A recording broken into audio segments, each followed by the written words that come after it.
देह धरे कर यह फल भाई, देह धरे कर यह फल भाई, भजिय राम सब काम बिहाई।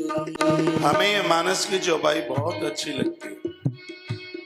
मानव शरीर धारण करने का पुण्य सौभाग्य यही है। भजिय राम सब काम बिहाई। अपने निजी काम करने से पहले भगवती काम कीजिए। आप अपने काम करते हैं, बहुत अच्छी बात है। माँ बाबू जी के भी कुछ काम कीजिए। ऑफिस जाने से पहले ये ध्यान रखिए, देखिएगा कि माता पिता को यदि दवाई औषधि लेनी पड़ती है, वो बेचारे इतने भोले सीधे हैं, वो कहेंगे नहीं। घर में कोई वृद्ध हैं, आपको ऑफिस जाना है, उससे पहले उनके पास उन्हें पूछिए कहीं कोई किसी चीज की उन्हें आवश्यकता तो नहीं है,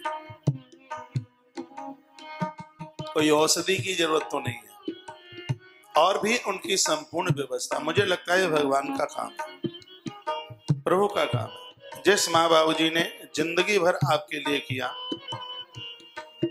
इस समय आप उनके लिए कीजिए, उनकी देखभाल कीजिए। मेरी बहनें, जितना ख्याल आप अपने बच्चों का रखती हैं, पति का रखती हैं, उससे ज्यादा ख्याल अपने घर में आप वृद्धों का रखिए। मैंने पूर्व में कभी निवेदन किया होगा, घर में किसी भी प्रकार का दोष नहीं रहता जिस घर में वृद्ध आराम की श्वास लेते हैं। जिस घर में नारियां प्रसन्न हैं, उस घर में कोई वास्तु दोष नहीं रहता। जिस घर में वृद्ध प्रसन्न है, उस घर में कोई दोष नहीं रहता। जो मैंने पढ़ा है वही मैं बोल रहा हूँ। जिसके दरवाजे पर स्वान कुतरा आता है, जिसके दरवाजे पर गैया आती है, जिसकी मुड़गारी पर कौआ बैठता है, जिसके घर में बिल्लियां होती हैं, चल करके आती हैं, ये जिनके घर में चींटियां निकलती हैं, लोग तो उसको दोष मानते हैं, लेकिन जो हमने पढ़ा है, चींटी निकली है उसको आटा डालिएगा, कोई दोष घर में नहीं रहता।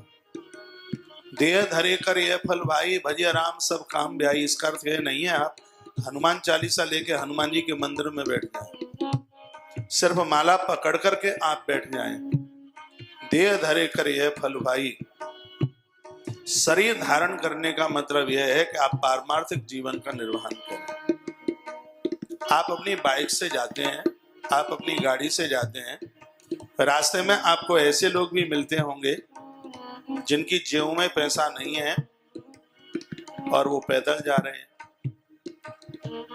ऐसे मिलते होंगे। और यह मुझे लगता है कि शायद यह भी एक बहुत बड़ा पारमार्थ का काम हो, पर लोग यह सोचते हैं, विचार करते हैं, पता नहीं कौन सी आफत आ जाएगी, कौन सी तकलीफ आ जाएगी। रास्ते में किसी रुग्ण रोगी को आप देखते हैं, मुझे तो यह लगता है कि शायद ईश्वर ने उसकी हेल्प के लिए, सहायता के लिए आपको उस जगह पर भेजा है, उसके सहायक बनिए। इस ब्रह्म पुराण की कथाएं मुझे बड़ी अद्भुत लगी हैं, जिसमें यह कहा है कि ईश्वर के निमित्त आप कहीं भी सेवा को खोज सकते हैं, कहीं भी, किसी भी प्रकार से। आज की बात यहाँ से आरंभ हो रही है। मानवीय जीवन वह है जो जीवन भगवती कार्यों में समर्पित हो जाए। बाबा तुलसी की चौपाई यहाँ सटीक लिखती है। एक बार फिर बोलिए मेरे साथ। देह धरे कर यह फल भाई, देह धरे कर यह फल भाई, भजिय राम सब काम बिहाई। यदि वान लोग, भाई लोग, मुझे, बच्चे लोग मुझे सुन पा रहे हो, आपको जॉब मिल गया है, आपको नौकरी मिल गई है, आज 1 तारीख है, नया महीना है अक्टूबर। आज से ही आप ऐसा फैसला कर लें, ऐसा नियम ले लें कि आपको अपनी पगार में से, अपनी तनख्वाह में से 100 रुपया माँ के नाम, 100 रुपया पिताजी के नाम निकालना है।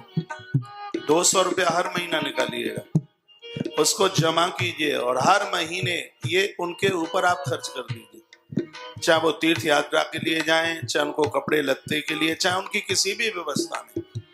मुझे तो ये लगता है कि गिरिराज जी को आप 56 भोग लगाएंगे, उससे भी ज्यादा महत्व और उससे भी ज्यादा महिमा इसकी होगी। देह धरे कर यह फल भाई देह धरे कर यह फल भाई भजिय राम सब काम बिहाई देह धरे कर यह फल भाई भजिय राम सब काम बिहाई देह धरे कर यह फल भाई देह धरे कर यह फल भाई भजिय राम सब काम बिहाई। तो शरीर धारण करने का प्रथम महत्व यही है, भजिय राम सब काम बिहाई।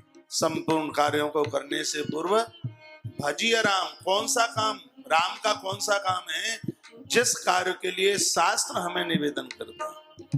कर्म वही है जिसकी आज्ञा हमें शास्त्रों ने दी है, और शास्त्रों ने जिसका विरोध किया है वह तो हमें कभी करना ही नहीं चाहिए। जिसका विरोध शास्त्र करते हैं उसको अकर्म बोलते हैं, उसको कुकर्म बोलते हैं, वो हम ना करें। और शास्त्रों ने जिस काम को करने की आज्ञा दी है उसको करने से हम चूके नहीं, उसको हम करें।